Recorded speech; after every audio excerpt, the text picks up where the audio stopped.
Quero dizer para você nessa noite que a sua família, a minha família é um projeto de Deus. E os projetos de Deus, eles não são destruídos, eles não podem ser frustrados. Os planos do Senhor, os planos dele são certos. Ele nunca perde, ele nunca perdeu. Estamos jogando em um time onde somos mais que vencedores. Podem projetar ali, Isaías 61. Outro dia eu estava muito aflita, depois de um momento que eu tive com uma família onde foi uma situação bem difícil. E me deu um desespero tão grande, eu fui para o quarto orar e parecia que eu não sabia o que eu estava fazendo. Me deu um desespero, uma angústia tão grande. E o Espírito Santo me levou aí a Isaías 61. Porque eu quero que você entenda nessa noite por que nós estamos aqui como filhos de Deus. Porque quando nós entendermos essa palavra, nós não vamos mais andar cabisbaixos e sem direção, mas nós vamos ter uma postura de alguém que já venceu, de alguém que sempre vence. E alguém que sempre vence já vem com um sorriso, porque já vem com a expectativa de que já deu tudo certo. Porque eu sei quem eu tenho crido. Eu sei que o meu Redentor vive. Então eu não ando de qualquer jeito. Mas você vai ler junto comigo essa palavra. Porque se você chegou aqui perdido, sem saber por que você está aqui, nós vamos refrescar a nossa memória, porque nós estamos aqui nessa terra. Não estamos aqui de qualquer jeito. Mas nós temos um encargo poderoso do céu para cumprir na terra. Vamos lá? Você vai ler junto comigo. O Espírito do Senhor Deus está sobre mim.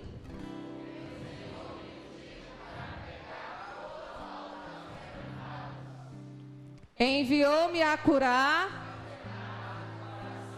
a proclamar libertação aos cativos e a pôr em liberdade os algemados, a pregoar o ano aceitável do Senhor e o dia da vingança do nosso Deus, a consolar todos os que choram e a pôr sobre os que em Sião estão de luto uma coroa em vez de cinzas, óleo de alegria em vez de pranto, veste de louvor em vez de espírito angustiado, a fim de que se chamem carvalhos de justiça, plantados pelo Senhor para a sua glória.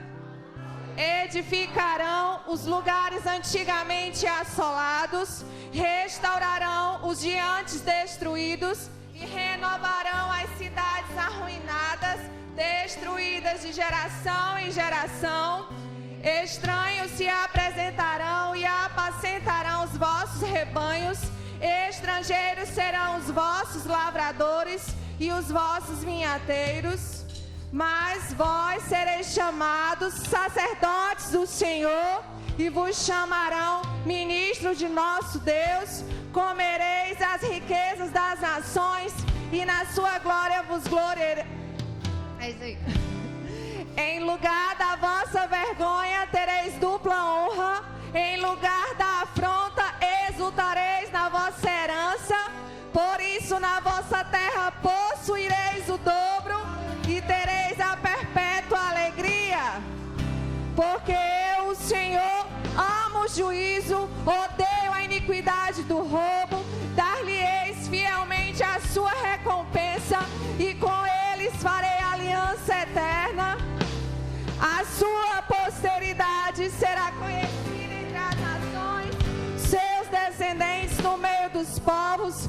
Todos quantos os virem os reconhecerão como família bendita do Senhor. Regozijar-me-ei muito no Senhor, a minha alma se alegra no meu Deus, porque me cobriu de veste de salvação. Como noivo que se adorna de turbante, como noiva que se enfeita com as suas joias. Porque como a terra produz os seus renovos e como o jardim faz brotar o que nele se semeia, assim o Senhor Deus fará brotar a justiça e o louvor perante todas as nações. Aleluia! Aleluia! Você pode glorificar mais. Aleluia, Pai. Aleluia! Obrigado, Pai. Porção dupla honra. Todos os verão e saberão que você é bendita, uma família bendita do Senhor. Você entendeu agora? Então nós viemos juntos cultuar o Senhor. Criem expectativas nos seus corações, porque o nosso Pai está aqui, porque aqui tem muito mais que 2 ou 3 em nome dEle. Então aqui Ele está. Aleluia. Você pode fazer ha, ha, ha. Os planos do mal serão frustrados na minha vida, na minha família, na minha descendência. Em nome de Jesus. Vamos adorar o Senhor.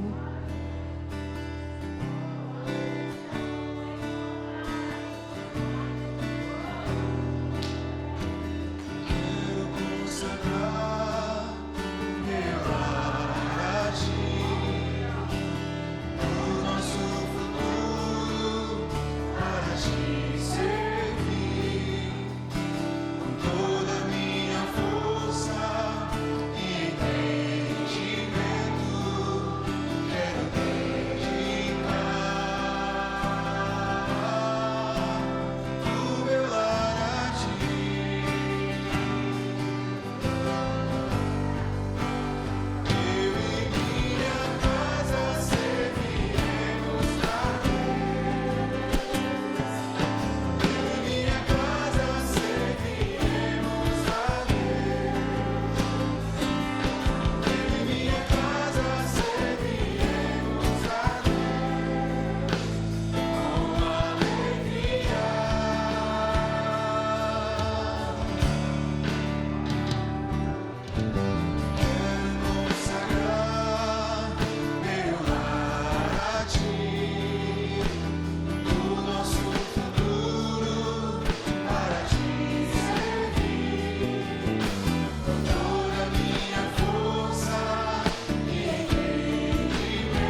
Nós estamos conversando aqui sobre processos, né? E aí chegou o culto da família e os processos vão continuar. Eu vou continuar com a palavra sobre processos, né? E eu não sei, não foi eu que casei, aconteceu, chegou o dia da família e vem exatamente a palavra processos, né? Trabalhando processos dentro da família e vamos continuar conversando sobre isso. Essa semana eu recebi um áudio do pastor da Camp Brasil, que é o pastor que a gente tem associação, parceria com o cuidado de crianças. Nós cuidamos de crianças a partir da Camp Brasil. A Letícia é uma das coordenadoras do Camp Brasil. E ele mandou para mim um áudio, né? Eu compartilhei no grupo da igreja, quem viu, quem ouviu, pode entender o que eu estou dizendo. E o áudio dava conta de uma pastora que estava fazendo uma live apresentando material bíblico para educar as crianças. Quando ela começou a falar Bíblia para crianças, a live caiu. A live caiu. E ela não conseguiu mais fazer a apresentação do material para a criança. Depois entrou em contato com a plataforma e a plataforma disse: esse conteúdo é impróprio. Não pode falar de Bíblia para educar criança. Está errado. Então já existe uma plataforma que você não pode dizer mais glória a Deus na plataforma, né? Se você disser glória a Deus, você está eliminado do seu canal. O que eu quero dizer para você? Que a coisa está difícil. Amém? A situação está difícil, o projeto família, ele está em crise, os nossos jovens estão sendo bombardeados, nossas crianças estão sendo bombardeadas com a ideologia que está tomando conta do mundo, estão obrigando as pessoas a tomarem posturas sexuais que são contrárias ao que a palavra de Deus ensina, dizendo que aquilo é lindo, maravilhoso e, aliás, é preferível até. Então, existe uma perseguição com relação à igreja, com relação a pastores, com relação à família, né? São essas instituições que estão sendo atacadas de frente. E a Bíblia não poderia estar de fora. A Bíblia é outro material que está sendo atacado declaradamente. Eu penso que nós estamos chegando na era do fim. Eu penso que nós estamos chegando nos últimos tempos. E o que a Bíblia fala acerca disso é: quanto mais vedes que aquele dia se aproxima, não deixa de congregar. É tempo da igreja estar no aprisco. Vocês estão comigo? Eu estava ouvindo pastores, né, ou conversando com a irmã Silene, e ela fala sobre muitos pastores no YouTube, e muitas pessoas hoje não congregam mais, elas são pastoreadas no YouTube, né? O pastor delas está lá na televisão, nunca vi. Esses dias o Marcelo nós íamos fazer um processo em família, e o Marcelo disse: eu vou fazer uma live enquanto nós estiver fazendo o processo aqui. Nós íamos fazer um processo de reconciliação entre membros de família que estavam brigados. E aí ele disse: nós vamos fazer uma live. Eu disse: não, senhor, porque ainda não se faz sexo pela internet. Então, não se faz bebê pela internet. Existe coisa que não dá para fazer virtual, tem que ser na hora, tem que ser local, tem que ser físico, tem que ser cara na cara, olho no olho, dente no dente. Estão aqui? Então, não dá para pastorear pela televisão. O que eu quero dizer para você é isso. Não dá para você ter pastor pela televisão. Pastor é mano a mano. Ok? Estamos juntos? É confronto, irmãos. A gente precisa de confronto. O cara da televisão não vai te confrontar. Amém? Não vai te confrontar. Você não vai odiar ele. Não é? Não vai odiar ele. E ele não vai levar mordida sua. O pastor mesmo tem que levar mordida das ovelhas. Acontece esses processos, né? Essas coisas acontecem. Só que se for pela televisão é bom demais, né? Pastorear pela televisão deve ser bom demais. Ninguém se zanga, ninguém se aborrece, é tudo bonitinho, tudo cheiroso, tudo perfeito, tudo no estúdio, maquiado. O negócio tem que ser ao vivo e em cores. Tem coisa que não se faz se não for ao vivo.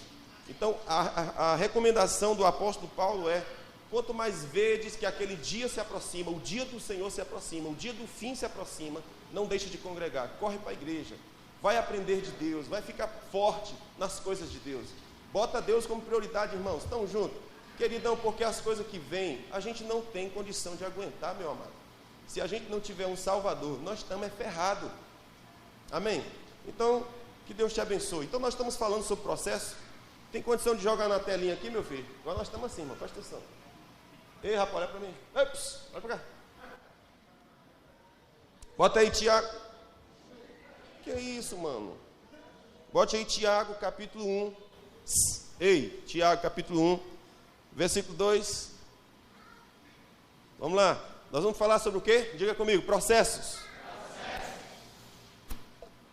Deixa eu ler com você aqui. Olha aí, irmãozinho. Rapaz, é bom demais. Eu não quero desmotivar os meus irmãos a não trazerem Bíblia. Traga Bíblia. Mas estou facilitando aqui para quem não trouxe, amém? Então, Tiago capítulo 1, versículo 2, ele diz: e meus irmãos, tende por motivo de toda alegria passardes por provações. Em outra versão diz, tende motivo de toda alegria passar por tribulações, provações. Tiago capítulo 1, versículo 2. Vamos colocar o versículo 3. Sabendo, vamos lá junto, é bonito quando vocês leem, vamos lá.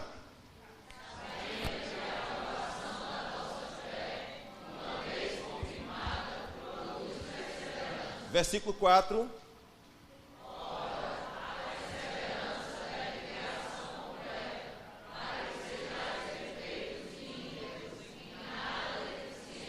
Amém.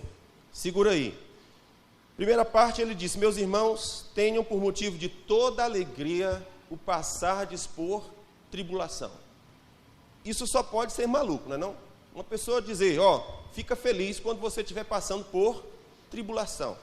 Mas aí a gente diz, não, isso não está certo não. Volta aí para o versículo 2, irmão. Tende por motivo toda alegria passar por tribulação. Quem é que fica feliz quando está passando por tribulação? Ninguém fica, não é? A gente fica triste quando a gente está passando por tribulação. Quando a gente está vivendo processos, a gente não gosta. A gente fica triste, a gente quer explodir, a gente não quer sofrer. Quem quer sofrer? A música predileta é pare de sofrer agora, né? Jesus tem para você toda a vitória. Agora só depende de você continuar sofrendo ou vencer. Amém? Então ninguém quer sofrer, a gente quer cantar essa música. Pare de sofrer. Ocorre, meus amados, que existem coisas que elas não virão, né? Você já viu aquela frase que diz que marinheiro bom não se cria em banheira? Esse ditado é meu. Marinheiro bom não se cria em banheira, se cria onde? Mar revolto, não é não? Rapaz, tu é marinheiro profissional? Sou. Qual foi a maior aventura que tu já fez? Rapaz, foi na banheira lá de casa. Eu tinha lá um negocinho assim, um barquinho do menino, e aí eu sei perfeitamente. Não, irmão, marinheiro bom se faz em mar revolto. Então a pergunta é, nós queremos ser marinheiro bom? Queremos. Então quando as tribulações chegam, o que a gente faz? A gente sai correndo. Sim ou não? A mulher ficou feia, a primeira coisa que a gente faz, sangue de Jesus tem poder. Primeira porta, onde é que eu vou sair? Tem que enfrentar a tribulação. Sim ou não? Quando ela estava formosa e maravilhosa, você casou, tirou foto, foi para a praia, aleluia, postou no Instagram. A bichinha ficou feia, faz o quê? Você vai cantar a música, pare de sofrer agora. Aí sai pela tangente? Não pode. Tem que passar pela tribulação. Amém? E na tribulação você vai pensar, meu Deus, o que é que eu posso fazer para mudar essa história? Não é? E deixar a varoa bonita, perfeita e maravilhosa construir a sua mulher. Sim ou não, gente? Estou brincando, em parte, dizendo verdades na outra. Mas, escuta o que eu estou falando. Ninguém quer sofrer, ninguém quer passar por tribulação, mas você nunca terá um casamento aperfeiçoado se você não passar por tribulação. É na tribulação. Tipo, o marido começou a botar boneco, o que a gente faz? Dá as contas dele. Não. Eu tenho que ir lá aguentar marido bonequeiro? Pois bem, ninguém quer tribulação, a gente só quer um marido perfeito, cheiroso e perfumado. Não, marido bonito, perfeito, charmoso, tal, etc. Se não for perfeito, charmoso, não, joga fora. Então, quando você tiver o bebê, você vai fazer a mesma coisa. Se ele não tiver cheirosinho, você diz, meu filho, não quero mais você, saia fora. Qual é a mamãe que vai fazer isso? Não, mas ele fez cocôzinho, ele está fedendo, entende? Aí a gente faz o quê? Tira a fraldinha, né? Assim a gente já sabe dessa conversa. Tira a fraldinha, bota o menino na cama, bota perfumezinho ali, depois que lavou, vai ficar o quê? Um bebê maravilhoso de novo. Então, o marido vai dar boneco? Vai. A filosofia da vida é assim. Se você quiser ir rápido, vá sozinho. Mas se você quiser ir longe, vá acompanhado. Tem pessoas que não têm paciência de viver com o outro, então vai viver só. Mas se você quiser viver com alguém, vai ter que andar no ritmo do outro. Vai ter que haver combinação de passos. Não é assim? Vai ter combinação de passos, vai ter que andar junto. Tem um que gosta de andar rápido. Cadê a Jusileide? Está aqui? Se alguém já andou com a Jusileide, já sabe. Jusileide não tem quem pegue ela. Se a Jusileide fosse um atleta, ninguém conseguiria com ela. Eu andava com Jusileide, nós temos praticamente a mesma altura, a mesma idade. Mas eu não conseguia andar com a Jusileide.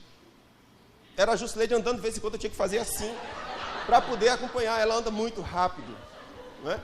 Então, o senhor Yannis, para andar no ritmo da Ju, ou a Ju anda mais lento, é mais lento, né? Ou então o Yannis vai ter que apressar o passo, porque não dá para os dois andarem juntos. O que é que se chama isso? Casamento, não é? Então, o que eu quero dizer é que vai haver aflição, vai haver tribulação, vai haver dificuldade no processo do casamento. Mas, irmãos, essas coisas acontecem exatamente para que a maturidade chegue. Escute isso. O primeiro ano de casado de uma família, de casamento, né, lógico, de um casal, deveria ser lua de mel, né? Deveria ser lua de mel. A gente tem expectativa que o primeiro ano de casamento seja lua de mel. Nós estamos desfrutando aqui do bom de Deus, aleluia, glória a Deus. Até na Bíblia diz que, quando for lua de mel, o homem não pode ir para a guerra. Tem que ficar 1 ano fazendo a mulher feliz. Está na Bíblia, irmão, não é eu que estou dizendo, não. Está lá. Tem que passar 1 ano fazendo a mulher feliz. Depois vai para a guerra. Se morrer, pelo menos, por 1 ano, fez a mulher feliz, aleluia, né? Então a Bíblia já tinha em vista o quê? A mulher. Então o primeiro ano é o quê? Ano de lua de mel, não é ano de conflito. Mas tem muitos casais que no primeiro dia, a chibata já começa a comer de esmola, o negócio já fica difícil, já não consegue se entender. Mas o que a gente faz com pessoas que não conseguem se entender? A gente bota dentro de uma jaula, fecha e bota o cadeado e diz, ou vocês se entendem, ou não vão sair daí. Amém? Porque se a porta estiver aberta, vão dizer, vou divorciar. Não pode se divorciar. Agora eu tenho que viver com aquela pessoa que eu escolhi para viver. Ok? Então a Bíblia fala, tenha motivo de toda alegria o passar por tribulação. Então se chegou tribulação na família, é tempo de quê? De alegria. Porque você percebe que a gente só sabe ter alegria quando tudo está bem. Tem bife na mesa, a gente, nossa, estou feliz, Deus é bom. Tem ovo. Mas Deus deixou de ser Deus, Deus não gosta mais de mim não, porque é ovo. Não é? Não tem mais bife. Oxe, a gente só vai ser alegre quando tiver bife. O Senhor disse que eu preciso aprender a ser alegre em toda situação. Sabe aquele texto que o apóstolo Paulo diz assim, eu aprendi a... Eu vou ler o texto, está lá em Filipenses, depois a gente lê. Mas em tese o que ele está dizendo é, eu aprendi a estar contente, é isso, a expressão que ele usa. Eu aprendi a estar contente em toda situação. Aprendi a estar contente. Aí ele diz assim, tudo posso naquele que me fortalece. Esse texto, tudo posso naquele que me fortalece, é um texto amado pelos cristãos. A gente está passando por uma situação e a gente diz, tudo posso naquele que me fortalece. E a gente fica muito feliz, aleluia, isso é a palavra da fé. Tudo posso naquele que me... Vamos confessar a palavra, tudo posso naquele que me fortalece. Aí chega a tribulação, não, assim não. Eu não queria tribulação, eu só queria que a coisa fosse bem para mim dizer, tudo posso. É lógico, se está tudo bom, é fácil que eu posso todas as coisas. Mas quando o apóstolo Paulo disse, eu posso todas as coisas, ele disse, eu já passei fome. Eu já tive suprido. Eu já fui perseguido. Já bateram em mim. Já me desceram como morto das montanhas. Já fizeram não sei o quê, de cima do muro. Já fui... E ele disse, eu já aprendi a estar contente em toda e qualquer situação. Se eu estiver, eu vou estar contente. E se eu não tiver, eu também vou estar contente. Amém? Então isso nós temos a situação de quem? De uma pessoa que aprendeu a vencer as adversidades da vida. Então, quando as adversidades chegam, não é hora de reclamar e de murmurar. É hora de, eu vou vencer. Amém? Eu posso. É hora de eu dizer, como Paulo, eu posso todas as coisas naquele que me fortalece. Então, o Tiago está dizendo aqui, tenha um motivo de toda alegria quando você estiver passando por provações. Então, veja, é a hora que eu não estou com vontade de cantar, que o Senhor disse, que tal nós usarmos de fé agora? Estamos juntos? Que hora usar, que bom, que você acha de nós usarmos de fé agora? Porque os ventos não estão favoráveis. Os ventos não estão favoráveis. Então é a hora de quê? Da fé entrar em ação. Estamos juntos, gente? Porque não há garantias de que na vida tudo vai ser perfeito. A garantia na vida é que vai haver diversidade. E se houver diversidade, nós vamos levantar a mão e saber que há um Deus no céu. E que nós vamos vencer. Estamos juntos? Nós estamos vivendo uma época de uma geração que estão chamando de geração do mimimi. Geração do mimimi. As dificuldades aparecem e eles se desesperam, não tem estrutura. Nós estamos vivendo num tempo de depressão, de ansiedade, de medo e de pânico. Por que essas coisas estão tão presentes? Porque nós não criamos estruturas emocionais. Nas dificuldades que... Veja bem, hoje os pais e as mães, tudo que precisa faz o quê? Dá na mão, porque o menino não pode sofrer. Sim ou não? Por favor, não estou criticando os pais, eu só estou dizendo uma situação que acontece. Alguém disse assim que antigamente, para a gente pegar uma goiaba, a gente tinha que subir no pé de goiaba. Era ou não era? Quem aqui já subiu pé de goiaba? Levanta a mão, aleluia, glória a Deus. Pé de mangueira, caju. Ah, tá. Uma pessoa conseguir subir no pé de ata tem que ser um herói, viu, irmão? É um herói subir no pé de ata. Então, quando eu era criança, tinha um sítio lá perto da nossa casa, no interior. Quando a fome batia, eu corria para o sítio, né? E pegava caju, subia no pé de caju para pegar caju. E, às vezes, ata, tirava as atas e enterrava. Irmão, estava roubando, é verdade. É fato. Abria lá um buraco no chão, enterrava as atas. No dia certo, eu vinha o quê? Tirava ali, ó, as atas bem madurinhas, delícia. Não é? Era assim que fazia naquela época. Hoje, como é que a gente faz para comer uma banana? Abre a geladeira. Ou, no máximo, vai lá na fruteira e pega.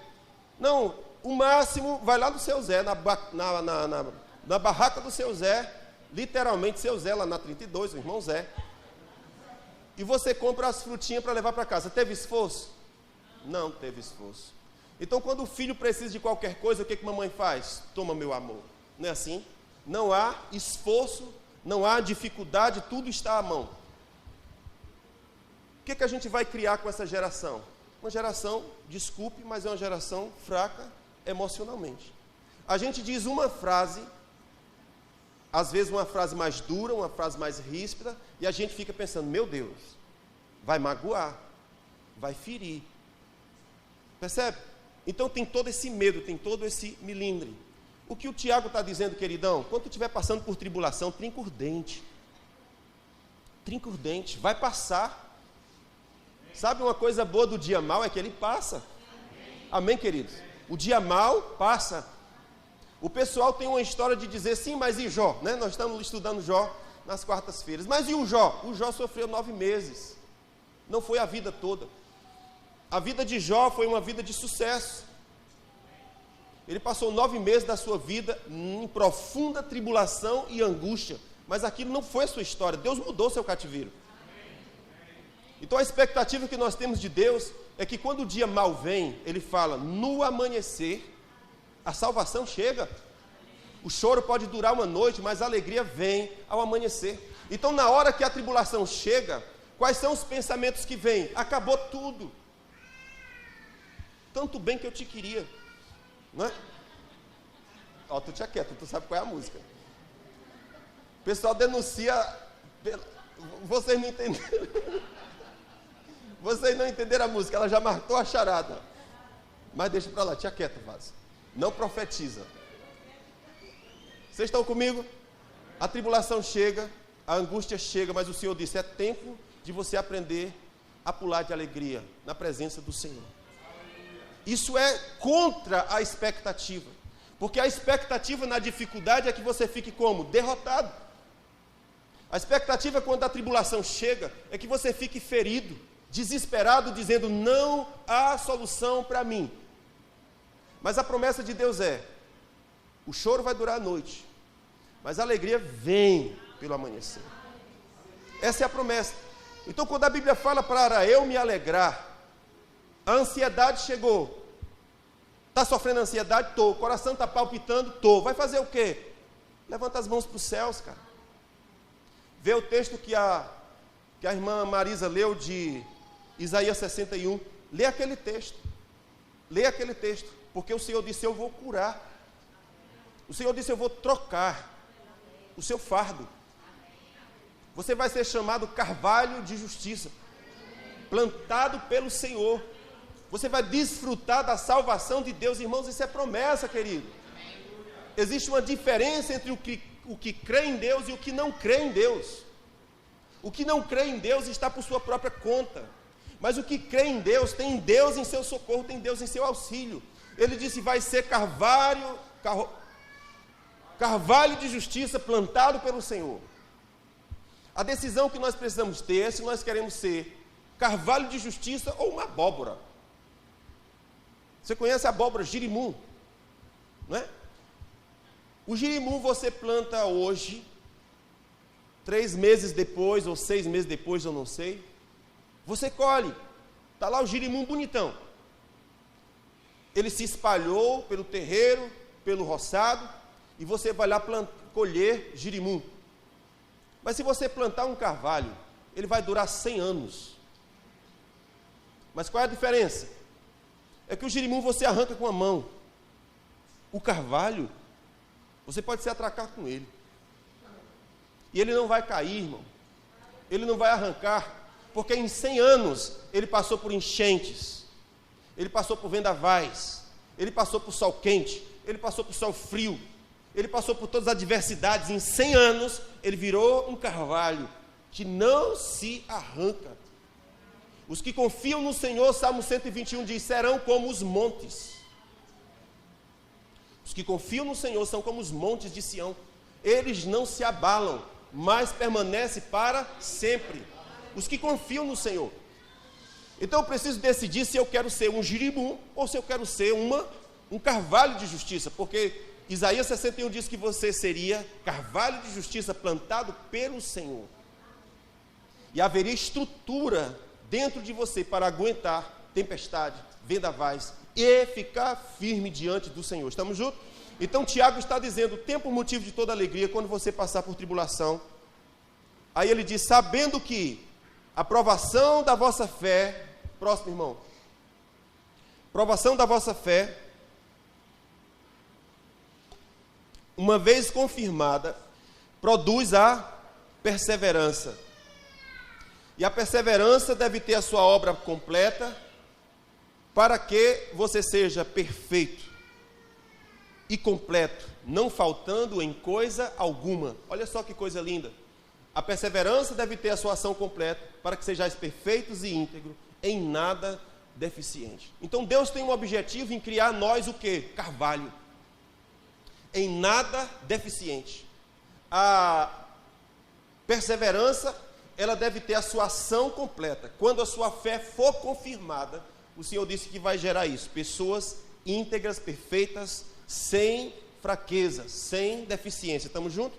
Então, por que o Senhor disse para se alegrar na hora da tribulação? Porque mesmo as coisas que vêm para lhe derrubar, se não te quebrou, vai te tornar mais forte. Amém? Aquilo que não mata, enriquece.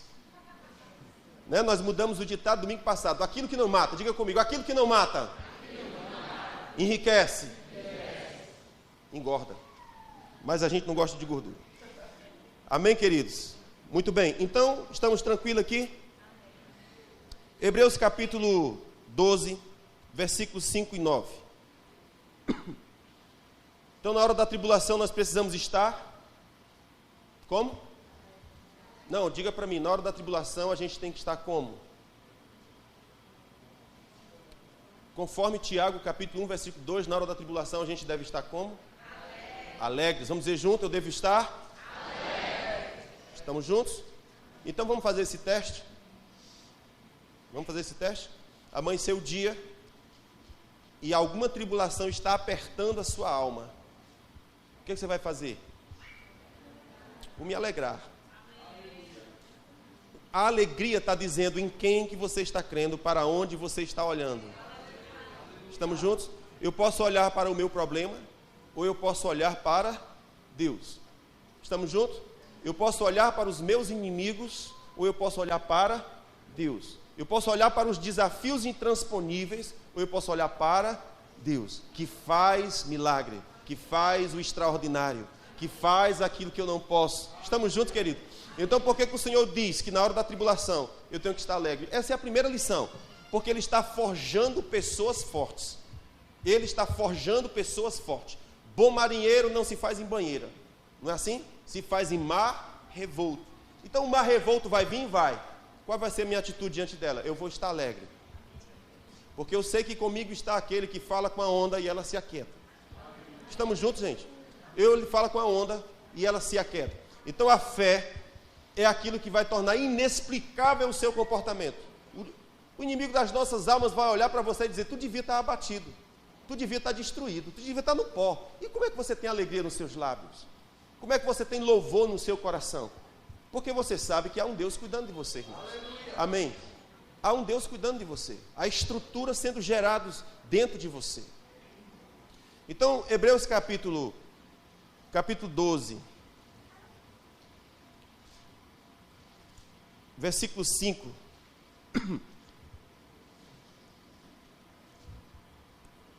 Vamos dizer juntos: e estáis esquecidos. Vamos dizer juntos, vocês leem bonito, vamos lá. E estáis esquecidos da exaltação que com aqueles que sobem convosco, e no erro não menospreze a correção que vem do Senhor, nem desmaie em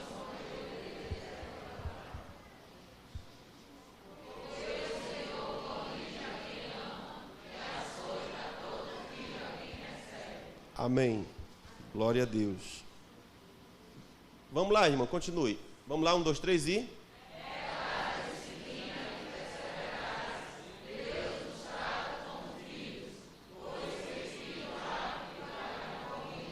Próximo.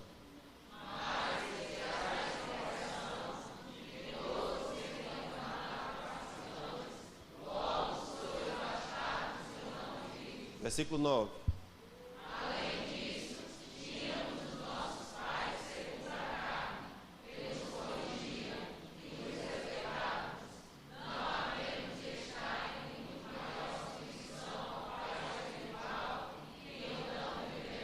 Amém. Pode voltar para o versículo anterior, o versículo inicial. Então veja o que o Senhor está dizendo. Vocês já se esqueceram da exortação que o Senhor vos dá como filhos? Filho meu, não desprezes a correção do Senhor, nem te desanimes, quando por ele és repreendido. Pois o Senhor corrige ao que ama e açoita a todo o que recebe por filho. Repete isso aqui comigo de novo. Pois o Senhor corrige ao que ama e açoita a todo o que recebe por filho. É para a disciplina que sofreis. Deus vos trata como filhos. Ok?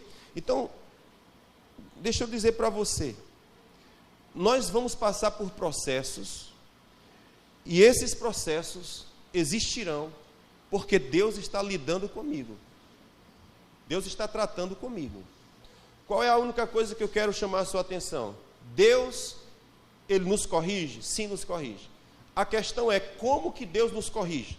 Tem muitos cristãos que pensam que Deus corrige colocando doenças. Ei, nós já tratamos isso aqui, sim ou não? Deus não corrige seus filhos por meio de doença. O sangue de Jesus tem poder. Deus não corrige os seus filhos por meio de tragédias. Ok? Não, Deus não faz isso. Se a gente pensar assim, a gente vai estar achando que Deus é algum tipo de demônio. Deus não é demônio, Ele é santo, Ele é justo e Ele é bom. Entretanto, não significa dizer que Ele não nos trate. Ele vai nos tratar.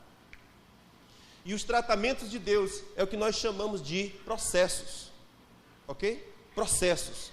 Então, veja bem. Existem processos que são processos cirúrgicos. Deus faz cirurgias em nós. Oséias capítulo 6, versículo 1, o Senhor diz assim: vinde e tornemos para o Senhor. Não precisa colocar não, irmão, pode ficar quieto. Não, nós vamos... Eu quero correr um pouquinho, que o tempo já está se cumprindo. Oséias capítulo 6, versículo 1, o Senhor diz assim: vinde e tornemos para o Senhor, porque Ele despedaçou e nos sarará, fez a ferida e nula atará. Oséias capítulo 6, versículo 1, o Senhor está dizendo: venha e torne para o Senhor. É um convite de Deus. Estamos aqui? Venha e torne para o Senhor, porque o Senhor fará a ferida, e o Senhor curará a ferida. Aí você diz: pastor, o senhor acabou de dizer que Deus não nos trata com doenças e enfermidades. Eu digo: é verdade. Isso aqui é um processo cirúrgico, não é doença. Na verdade, a doença já está estabelecida, e Deus virá para fazer um corte, para remover o mal que está matando, botar para fora, depois costurar, e disse: recebe cura, fica sarado. Deus vai nos tratar, irmãos. Deus vai nos tratar. E esse tratamento de Deus é um tratamento cirúrgico. É um tratamento de cirurgia, é um processo cirúrgico. E eu digo para você que essa figura é tão perfeita que se assemelha em tudo a um processo cirúrgico. Quando você passa por um processo cirúrgico, no dia seguinte você vai trabalhar? No dia seguinte você joga bola? No dia seguinte você vai para a festa? Você faz o quê? Fica na cama, sim ou não? Fica no quarto, sim ou não? Fica sendo cuidado pelos outros, sim ou não? Porque é um tempo que Deus está fazendo um corte, porque tem estruturas internas que estão matando, existem tumores que estão matando. E Deus, porque nos ama, porque Hebreus diz: você é meu filho, você é meu filho. E qual pai que não corrige o seu filho? Qual pai que não trata o seu filho? Se mais algo está me matando, sim, está matando. Mas Deus entra com o processo cirúrgico e Ele sabe como trazer para fora aquilo que está matando, trazer para fora aquilo que está ferindo. Agora pergunto: esse processo cirúrgico, ele é fácil de ser vivido? Não, ele é doloroso, ele é difícil. Amém? Ele é difícil. Então, Oséias capítulo 6, o Senhor disse: torne para o Senhor, porque o Senhor vai despedaçar. A versão que eu gosto diz: Ele vai lascar você. Amém? Vai despedaçar. E nesse processo de despedaçar, Ele vai fazer corte. É tempo que você vai estar, você e o Senhor. É tempo de conversa franca. É tempo de conversa honesta. É tempo de tirar máscara. É tempo de tirar as aparências e ficar diante do Senhor nu. Nu de alma. Tratar com o Senhor aquilo que de fato está ferindo e matando. Às vezes nós não queremos, nós queremos deixar as coisas do passado no passado, mas o Senhor, de um jeito que eu não sei como é, mas Ele traz de volta aquilo, porque precisa ser tratado. Ok? Muito bem. Os processos cirúrgicos de Deus, geralmente, vai estar envolvido com ressentimentos. Ressentimentos. Preste atenção nisso aqui. Nós estamos falando de família, ok? Não existe lugar onde existe mais ferida aberta do que dentro da família. A família é o melhor lugar do mundo para nós estarmos. Vocês viram o vídeo que dizia que é um local onde nós precisamos para nos formar como seres humanos. Entretanto, a própria família é um lugar onde feridas também são abertas, onde traições também acontecem, onde pecados e crimes também acontecem, onde abandonos acontecem. É a família, local da família. Olha, é uma loucura, não é, não, família? É um local onde tudo acontece. É um local onde você tem amparo, mas é o mesmo local onde você também sofre rejeição. E nesses processos em que a gente vive, mágoa surge, ressentimento surge. porque você tinha uma expectativa acerca daquela pessoa, mas ela traiu você. E a traição não acontece só entre marido e esposa. A traição também acontece entre irmãos. Acontece também de pai para filho, de filho para pai. A traição acontece em todas as dimensões. E obviamente que o ressentimento vai surgir. A mágoa vai surgir. E quando a mágoa e o ressentimento surgem, a gente começa a jogar pá de areia em cima, porque a gente quer esquecer aquilo. Mas a gente não trata. A gente só vive aquela experiência. Magoou, feriu, machucou, passa uma semana sem se falar. Aí depois de uma semana a coisa já aliviou mais. Aí já começa a ter uma conversa sem jeito ali. Ei, mas aquilo não foi tratado. Está lá embutido e sendo colocado pasada de areia em cima. E vai se passando. Mais na frente acontecem outras coisas, também não é tratada, e só coloca mais pasada de areia em cima. Chega um tempo que o coração está tão carregado de ressentimento, tanta mágoa, tanta angústia que foi colocada ali, que aquela pessoa começou a ficar azeda, ela começou a sofrer, a ferir, sabe? E vai chegar um tempo que Deus vai começar um processo cirúrgico. E no processo cirúrgico, às vezes, vai acontecer quando a pessoa já está enfrentando processo de depressão, quando as doenças já estão aparecendo no corpo, manchas do corpo, hematomas no corpo, como se tivesse levado uma pancada. E o que é aquilo? Processos. Vai chegar um ponto que você vai dizer, ou eu olho para isso, ou eu morro. E na hora que você faz isso, na verdade, Deus está mexendo aqui, sabe? Dizendo, ei, você precisa olhar para isso, precisa tratar isso. E o lindo de Deus, irmãos, é que há óleo de restauração, há óleo de cura. Por isso que ele fala, vinde ao Senhor, venha ao Senhor, porque Ele vai despedaçar, Ele vai botar o bisturi, rasgar, e vai trazer aquilo que está matando para fora. O processo não é fácil, o processo é dolorido, mas Deus está em vista trazer restauração e cura. Aleluia. Irmãos, nós temos visto o processo de restauração e cura acontecendo nas famílias, e é a coisa mais linda do mundo, porque a Bíblia fala, quão bom e quão suave é que os irmãos estejam unidos, porque é desse lugar que Deus derrama a sua bênção e vida para sempre. Deus não derrama bênção e vida para sempre em reino dividido, marido contra mulher, mulher contra marido, filho contra pai, pai contra filho. Essa guerra, esse conflito, Deus não vai derramar a sua bênção. Mas quando nós viermos ao Senhor e Ele nos cortar e dizer, vamos tratar isso aqui, vamos olhar para isso aqui, porque há óleo de misericórdia, há óleo de graça para ser curado isso aqui. O que eu aprendo sobre essa questão de ressentimento é sobre a lei do desconto. Você já conhece essa lei do desconto? Como é que a gente trata ressentimento? A lei do desconto. A lei do desconto Jesus ensinou na parábola do mordomo infiel. Está lá em Lucas, cadê você? Lucas 16, sobre a parábola do mordomo infiel. Diz que tinha um homem rico, e esse homem tinha um mordomo. E o mordomo estava roubando o seu senhor. Os servos foram para o senhor e disseram assim, ei, o teu mordomo está vacilando, hein? O senhor não está prestando atenção, mas ele está roubando o senhor. Presta atenção, o que está acontecendo? O senhor chamou o mordomo e disse, ei rapaz, o que está acontecendo? Você está me roubando. Pode preparar suas continhas aí, porque você vai sair, que ela vai ficar com você não. Aí o mordomo disse, ferrou, porque eu não tenho mais coragem de carregar saco de cimento nas costas. Trabalhei na moleza durante muito tempo, eu não tenho coragem mais de tirar leite de vaca. Juntar o estrumo também não tenho. Botar água na cisterna, com um galão nas costas, também não consigo. Meu Deus, o que eu vou fazer? Aí ele começou a olhar o livro das contas, porque ele era gerente, e disse, quem é que está devendo? Encontrou um, você estava devendo R$100, por exemplo. Aí disse, você deve R$100, escreve aí 50. Aí chamou outro e disse, está devendo quanto? 100, bota aí 80. E assim, ele foi passando para todos os devedores do Senhor, e depois alguém foi contar para o Senhor, disse, ei, ele está fazendo isso, ele está dando desconto para os outros. Aí a Bíblia fala que o Senhor disse, como esse cara é esperto, como esse cara é bandido mesmo, ele é pilantra esse cara, mas é inteligente o que ele fez. Sabe o que ele estava fazendo? eu vou dar desconto para esse pessoal, porque quando eu estiver lá fora, eles vão cuidar de mim, eles vão me amar. Eu vou criar aqui um negócio, uma situação que vai me amparar quando eu sair daqui. E o Senhor disse, rapaz, mas você é inteligente, você é esperto mesmo.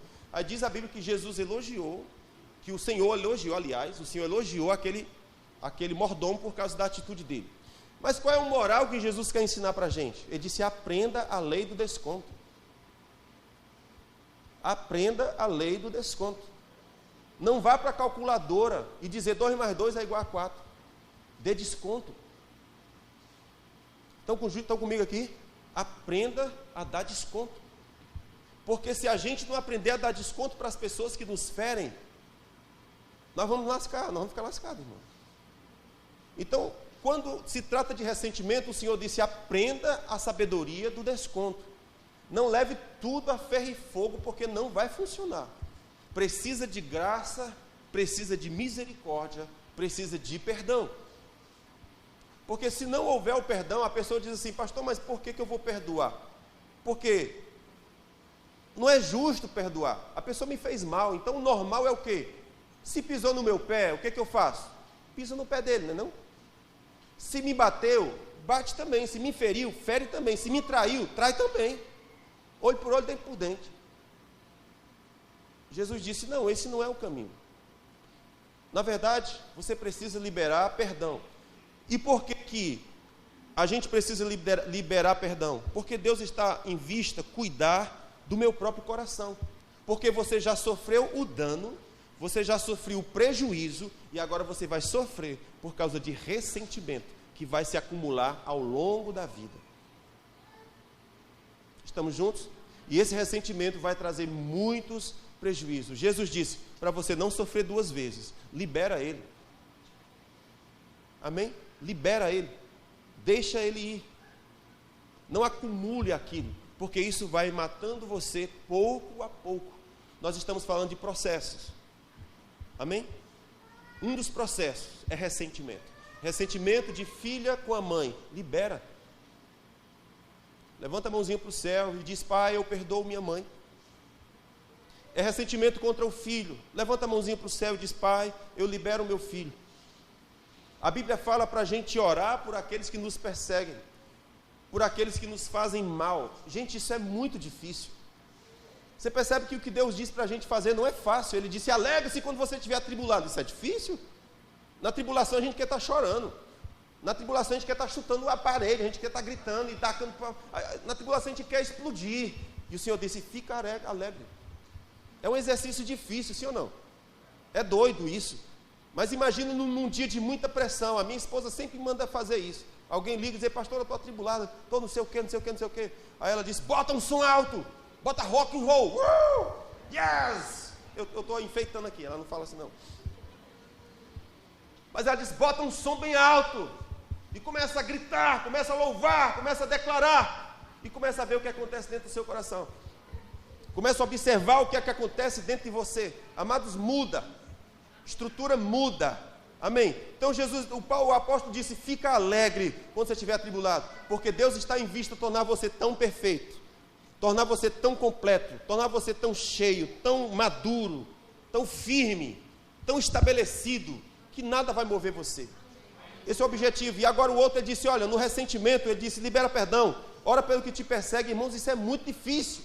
Abençoa, não fala mal. Olha só, a gente fala mal de pessoas boas, imagina de pessoa ruim. Não é não? Até pessoa boa a gente fala.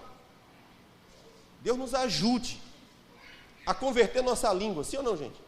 Pensa num negócio que tem que converter, é a língua. Mas a Bíblia fala que nem as pessoas que nos fazem mal, você deveria falar mal dela, fale bem. O Senhor disse, fala bem de quem te persegue. Como é que eu vou falar mal de alguém que está me fazendo mal? Aliás, vou falar bem de uma pessoa que está me fazendo mal? Não é louco isso? Mas a estratégia de Deus é esquisita. Ele disse, o mal ele é vencido com o bem. É uma arma diferente. Se você resolver vingança com vingança, o que vai acontecer? O mal cresce. Sim ou não, gente? Se você trocar estupidez, rigidez, com outra rigidez, o mal vai crescer. Mas como é que a gente trata pessoas estúpidas? Com gentileza, com sorriso, E a Bíblia fala, isso é como amontoar brasa na cabeça da pessoa. A consciência vai pesar. Porque como é que pode? Uma pessoa que me trata tão bem, aliás, me trata tão bem e eu trato tão mal. A estratégia de Deus é estranha. Ele disse, faça o bem, abençoe. É muito difícil. Você está com o coração triturado e você fala bem daquela pessoa. E você orar por ela e dizer, Senhor, abençoa ela, prospera ela, cresce ela. Oh, Jesus, aleluia! Mas não foi assim que Deus fez com Jó? O pobre do Jó aflito e o pessoal dizendo, é porque tu é pecador, desgraça. Imagina que você perdeu 10 filhos. Se perde um, a gente não aguenta. Sim ou não? Perde um, o cara perdeu 10. Aí os amigos chegam para consolar e dizem, sabe por que é isso? Porque tu é soberbo. Viu? Soberba, estou vendo a tua cara. É por isso que tu está passando por isso. Olha só. E passou o primeiro amigo, disse a mesma coisa, o segundo disse a mesma coisa, o terceiro no mesmo time. Quando chega no final, o Senhor chega para Jó e diz assim, Jó, ora por eles.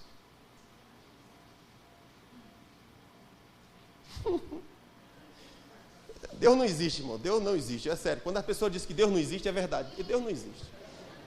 Porque para fazer assim é difícil, né não? O cara estava no pó, irmão. E não era só tinha perdido os filhos, não. Tinha lepra do pé à cabeça. Sem nenhum dinheiro para comprar um antibiótico. Ele não sobrou nada porque perdeu toda a riqueza, perdeu todos os filhos, perdeu toda a saúde. O cara estava num estado deplorável. E os amigos chegavam e diziam, é porque você está pecando, hein? Tu não foi crente direitinho, não, gente. Pode ter certeza. Isso aí, você está dizendo, todo mundo diz que você é direitinho, mas isso é porque você fez coisa escondida. Ninguém viu nada, mas é porque está escondido. E Deus está punindo você. E aí, na dor do cara, na angústia do cara, as pessoas chegavam dizendo isso. Quando chegou no final, Deus disse, Jó, ora por eles. E o Jó obedeceu. O Jó juntou os 3 amigos dele e orou por eles. Na hora que Jó estava orando, a Bíblia fala, Deus mudou o cativeiro de Jó. Aleluia! Deus trabalha por um jeito estranho, irmão. Deus faz um projeto no deserto. Não é na cidade grande, é no deserto. É no local improvável. Ele disse, Jó, ora por ele, Jó. Enquanto Jó orava, o Senhor mudou o cativeiro dele. Mudou a história de Jó. Prosperou a história de Jó. Salvou os seus amigos. Porque os seus amigos iam morrer. Salvou os seus amigos. Mas muito mais. O Senhor livrou o cativeiro que estava prendendo Jó. E a Bíblia fala que Deus lhe deu multiplicado o que ele tinha. Deus lhe deu os filhos que foram roubados. E ele viveu 140 anos. Próspero. Farto de dias, cheio de Deus, desfrutando melhor. Diga comigo, Deus sabe o que está dizendo. Deus sabe o que está dizendo. Aleluia. Então, os processos virão. Às vezes por causa de ressentimentos, mas os ressentimentos Deus puxa para cima e diz, vamos tratar isso está te matando. Libera perdão, abençoa. Não guarda isso no coração, isso está te matando, isso está gerando veneno dentro de você. Glória a Deus. Então, os processos, eles acontecem por causa dos ressentimentos. E quando os ressentimentos estiverem presentes, Jesus disse, pratique a lei do desconto. Não trate com dureza, mas trate com desconto. Dê desconto. Se ele estava te devendo 100, dê desconto. Dê desconto. Não cobre os 100, dê desconto. Amém? Dê desconto. Porque a graça que você recebeu é a graça que você tem que liberar. Então, os processos, pois é. Eu não vou nem repetir aqui as outras coisas, porque não vai dar certo. Mas só para a gente encerrar, Levi, sente ali, meu filho, pega ali o seu violão.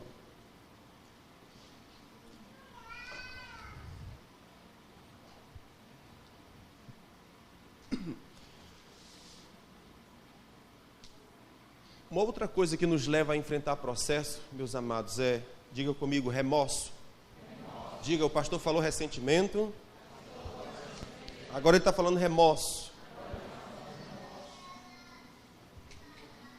Às vezes os processos que nós estamos passando é em função de remorso. Qual é o problema do remorso? O remorso é o medo de encarar a verdade.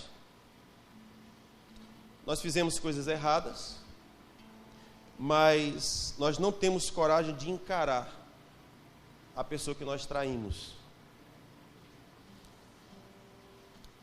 E esse medo de encarar a verdade vai nos levar para ambientes de remorso.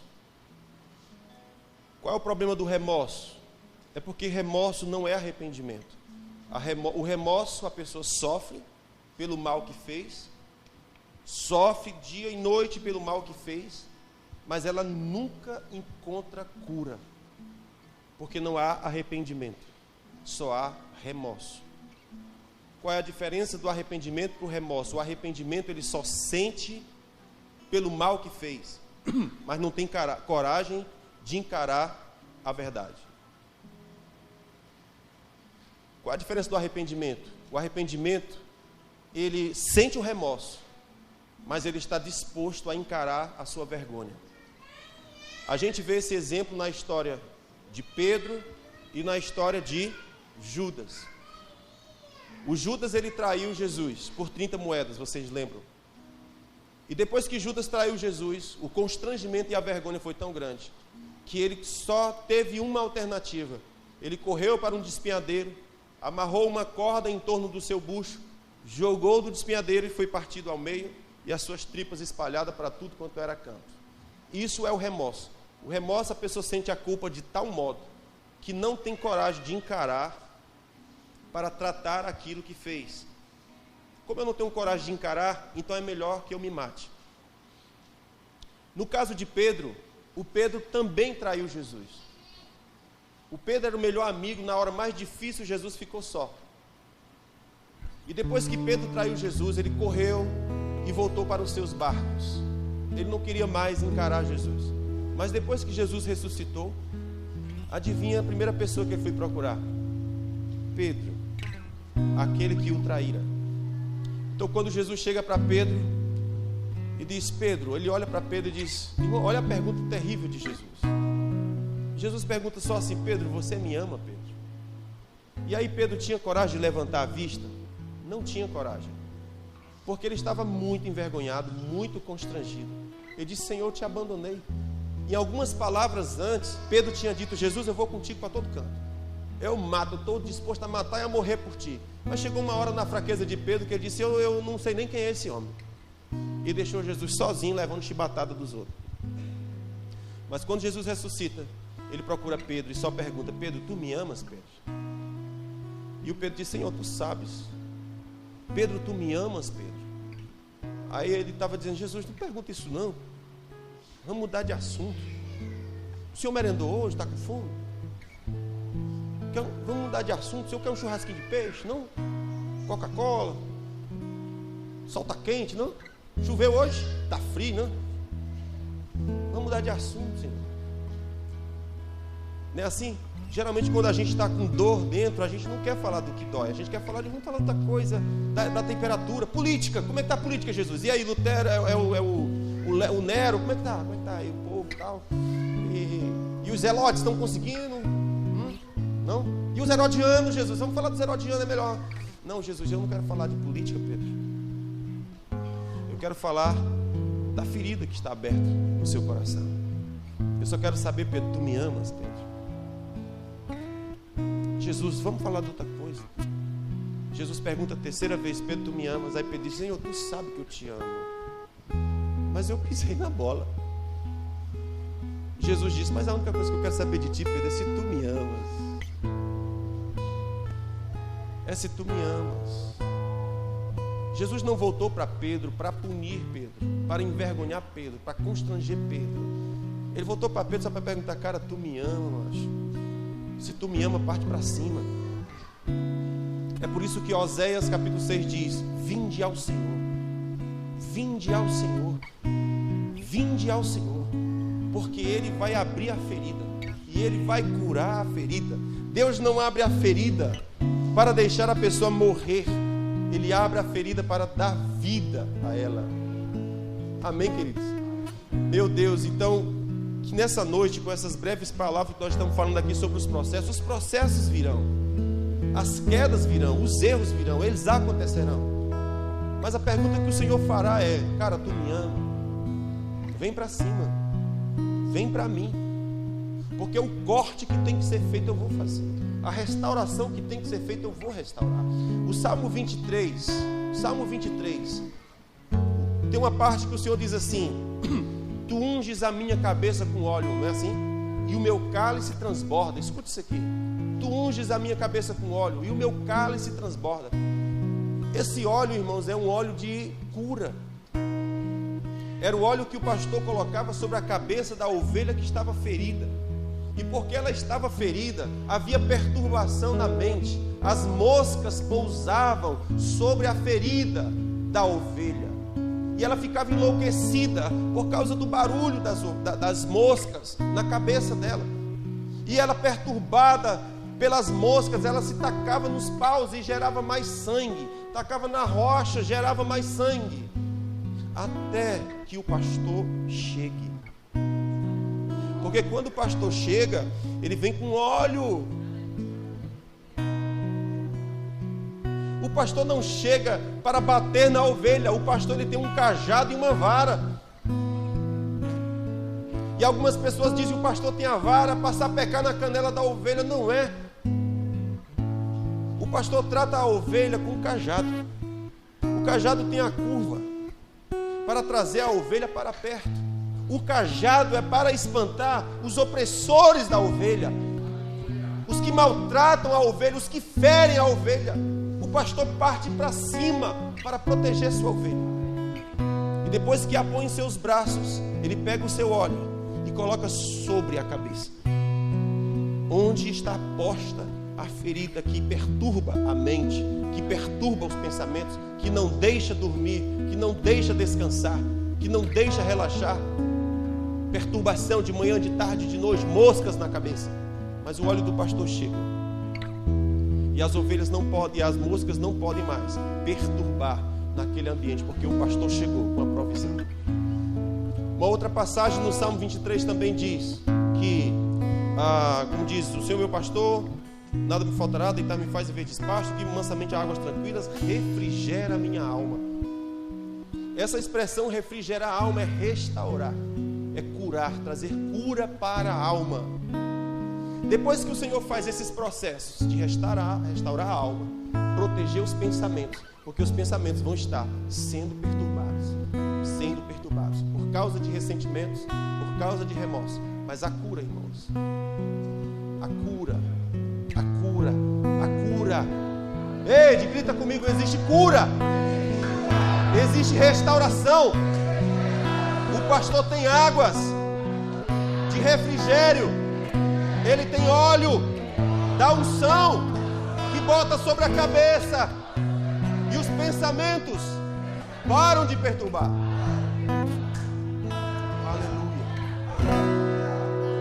Aleluia. Diga: o Senhor é o meu pastor, de nada eu tenho falta. Você sabe que a ovelha, ele disse que a ovelha, ela se deita em verdes pastos, não é assim? A ovelha se deita em verdes pastos. É curioso essa expressão, eu gosto dessa expressão, porque uma ovelha, ela não se deita onde tem pasto verde. A ovelha come no pasto verde, mas a ovelha do pastor diz que ela está deitada no pasto verde. Por quê? Porque ela está completamente suprida. De nada eu tenho falta. E porque o Senhor supriu a sua ovelha tão bem suprida, é que no pasto verde ela faz de cama. Eu durmo no pasto verde. Amém? Porque o Senhor me supriu, completamente suprido. Então nessa noite, irmãos, eu sei que os processos vêm, eu sei que as dificuldades vêm, eu sei que as tribulações vêm, eu sei que os apertos vêm, eu sei que as aflições vêm, e elas perfuram a nossa alma. Ei, mas tem um bom pastor. Tem um bom pastor. E ele tem na sua mão a vara, e ele tem na sua mão o cajado. O cajado dizendo: vinde ao Senhor. Venha ao Senhor. O cajado puxa. E a vara afugenta os opressores para deixar suas ovelhas livres. Aleluia. Agora deixa eu dizer uma coisa para você. Você é a ovelha, amém? Papai, mamãe, você é a ovelha. Mas os seus filhos também são ovelhas. E você pode curar os seus filhos. Como, pastor? Com óleo de misericórdia. Com óleo de desconto também. Com óleo de graça. A mesma graça que te banha é a mesma graça que você deita. É a mesma graça que você compartilha.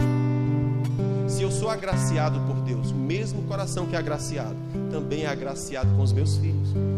Também é generoso com os meus filhos. Também dá desconto para os meus filhos. Porque às vezes nós temos um padrão de tão alta perfeição que os nossos filhos não podem errar em nada. Porque se errar, nós vamos quebrar ele. Cadê o óleo da graça e o óleo do desconto? Para demonstrar ao seu filho: eu amo você. E o amor criar uma aliança que vai mantê-lo seguro e protegido. O que muda é o amor, amados. O que muda é o amor. A mesma graça que eu recebo é a mesma graça que eu dou. Então, antes de você pensar em quebrar o seu filho, pense: desconto. E ensine o seu filho a dar desconto para o irmão dele. Meu filho, dê desconto. Se ele te devia 100, dê desconto de 50. Porque se você der desconto, o coração relaxa. E o coração agora abraça quando antes rejeitava. Amém? Eu não sei o que dizer mais. Eu tenho muito a dizer, mas eu acho que está bom. Amém? Que Deus abençoe suas famílias e elas sejam enriquecidas com a graça de Deus. Amém.